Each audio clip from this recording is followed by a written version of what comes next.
Republican party of India Gavai गटाचे पुणे शहराचे अध्यक्ष आहेत. भीम आर्मी बहुजन एकता मिशनच्या महाराष्ट्र प्रदेश अध्यक्ष नीताताई आडसुळे आहेत. लेणी संवर्धक दीपक गायकवाड या ठिकाणी आहेत.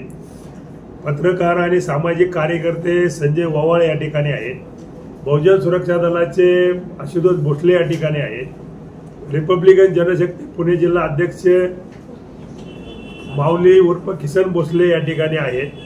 आम्ही भारतरत्न डॉक्टर बाबासाहेब आंबेडकर सांस्कृतिक स्मारक समिती या समितीच्या माध्यमातून 405 मंगळवार पेठ मालधक्का चौक पुणे या ठिकाणची 8,900 चौरस मीटर जवळजवळ 2.5 एकर जागा ही डॉक्टर बाबासाहेब आंबेडकर सांस्कृतिक विस्तारीकरण भवनसाठी काँग्रेसच्या काळामध्ये तत्कालीन दिवंगत मुख्यमंत्री विलासराव देशमुख यांनी मान्यता देऊन स्मारकासाठी त्या ठिकाणी आरक्षित केली होती.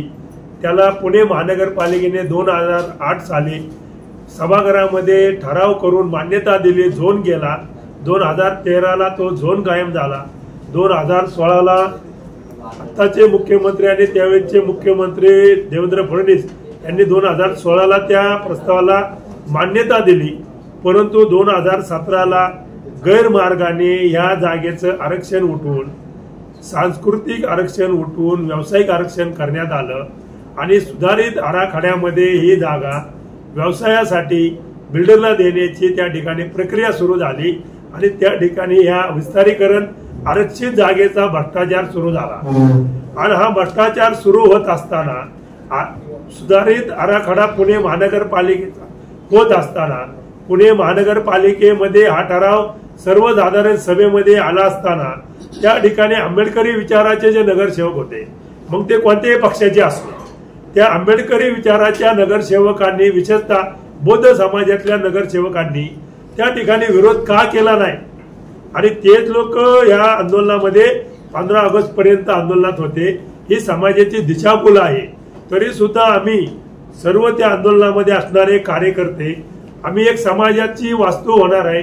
डॉक्टर बाबासाहेब आंबेडकरांची विचाराची वास्तू होऊन त्या ठिकाणी बाबासाहेबांचा इतिहास येणाऱ्या पिढीला समजणार आहे. बाबासाहेबांच्या विचाराचं जतन होणार आहे. त्या ठिकाणी वेगवेगळे उपक्रम राबवले जाणार आहेत. विद्यार्थी असतील, MPSC UPSCचे विद्यार्थी असतील, बाहेरून येणारे मेडिकल इंजिनिअरिंग वेगवेगळ्या व्यवसायासाठी व्यावसायिक शिक्षणासाठी येणारे गोरगरीब विद्यार्थी असतील, त्यांना राहण्यासाठी त्या ठिकाणी वसतिगृह व्हावं. त्या ठिकाणी सांस्कृतिक कार्यक्रम व्हावेत की जेणेकरून समाजाचं प्रबोधन होईल. असे विविध कार्यक्रम आम्ही शासनाला दिलेले आहेत. आणि अशी वास्तू होत असताना हे जे समाजामधले जे काही दिशाभूल करणारे जे लोक आहेत, या लोकांच्या मुळे ही जागा गेली अशी आमची भावना झाली. म्हणून 30 ऑक्टोबर 2025 पासून या सर्व प्रक्रियेच्या विरोधात राज्य सरकारने विस्तारीकरणाला जागेचा अध्यादेश काढावा. या कारणासाठी आम्ही बेमुदत जन आक्रोश आंदोलन समविचारी पक्ष संघटनेला घेऊन करणार आहोत. त्यामध्ये राष्ट्रीय काँग्रेस पक्षाचे लोक येणार आहेत. राष्ट्रवादी काँग्रेस शरदचंद्र पवार पक्षाचे लोक येणार आहेत.